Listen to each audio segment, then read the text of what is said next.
We're going to dive right in. And this first question is for any of the panelists up here to answer, and hopefully all of the panelists will answer this. We know that stronger collaboration between prisons, businesses, and educational institutions is critical for successful reentry. What specific steps can be taken to build sustainable partnerships that ensure that people with a record have real employment opportunities upon release, considering 95% of companies do background checks? Well, the one thing I would say is talk to me. Let's develop a partnership. We have 40 different trades. In addition to the education, we have 40, our career technical education program, we have 40 different trades, 170 different programs within those trades. And in each of those trades, we work with the business community, number one, to determine what does the workforce need, who's hiring. So we can create programs around there. We're constantly evaluating, reevaluating the programs that we offer in our career technical education. But how we deliver those programs is dependent on the relationship we have with the industry. How do you want us to train these individuals? What are you looking for? What skills do you need so that you can hire someone? So we're eager to talk to the business community, whatever the area is, because we're very sort of nimble in terms of being able to tailor what we offer to in terms of what's needed out in the community. That's right. Thank you for that. Kenneth, Nicole, anything to add?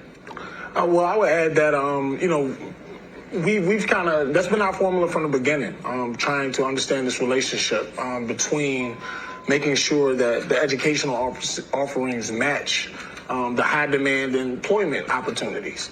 And there has been this historical representation of trades in the correctional system. We're putting this emphasis on education because we see the need for the trades, but we also see the diverse population that prison offers, meaning that there are people in prison good at a lot of different things beyond even just trades. We do have good tradesmen, but we also have people or an opportunity to engage a talent pool and equip them in a meaningful way so that they'll go home and be able to be a part of the Virginia workforce. And, we need that. We need that currently in Virginia more than ever. And we want to make this a place where companies want to come because we have equipped this population with the skills they need to be good employees.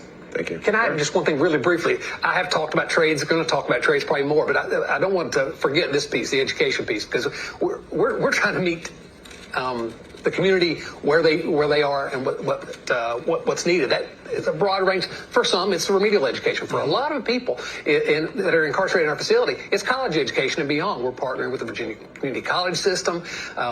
We've in process of upgrading all our broadband so that we can actually do virtual classes with our community colleges. So if I focus too much on trades, don't let it detract from that. We have a broad range of things we're trying to do to help equip individuals for success. Yeah, I'll second that. I just want to second that. Absolutely. There wasn't a lack of focus.